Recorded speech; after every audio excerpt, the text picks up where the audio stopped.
Ga ta nan ku, wata bafulatina ce dai, tana da ɗanta ana kiransa mai gari, mijinta kuma ana kiransa Fifi Dallo.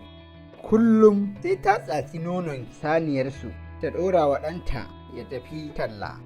Ana nan, rannan da ta ƙare tsatsar nonon sai ta ce da shi, to mai gari sai ka tafi talla ka yi ƙoƙari ka sayar ka dawo da wuri. Sai ya ce iya ba ni da lafiya.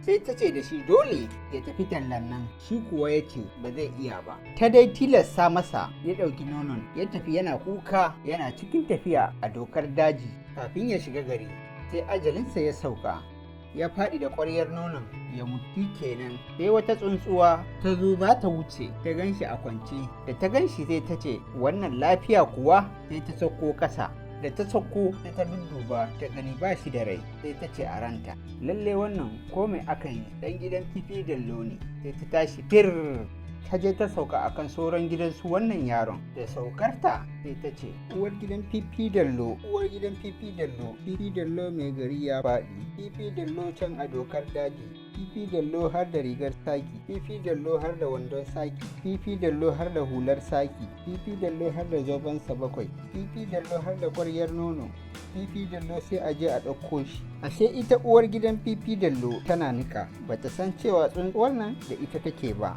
Sai ta bar nikan ta kasa kunnenta, sai tsuntsuwar nan ta kuma cewa uwar gidan Fifi Dallo, uwar gidan Fifi Dallo, Fifi Dallo mai gari ya faɗi, Fifi Dallo can a dokar daji, Fifi Dallo har da rigar saki, Fifi Dallo har da wandon saki, Fifi Dallo har da hular saki, Fifi Dallo har da zobensa 7, Fifi Dallo har da ƙwaryar nono, Fifi Dallo sai a je a ɗauko shi.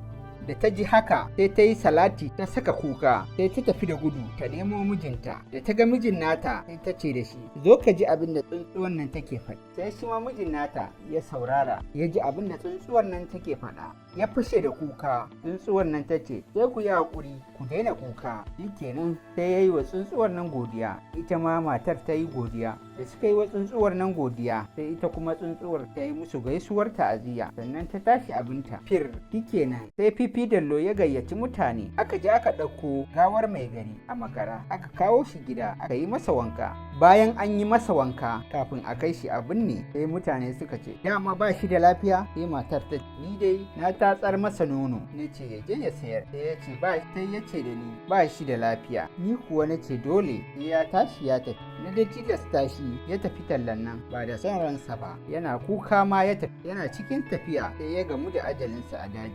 Allah ne ya kai wata 'yar tsuntsuwa daji ta gano gawar tasa. Sai mijinta ya ce yoke ashe dama ya ce ba za shi ba, kika tilasta masa don kin ga bana nan, to yanzu ai gashi nan kin rasa shi, ni ma na rasa shi.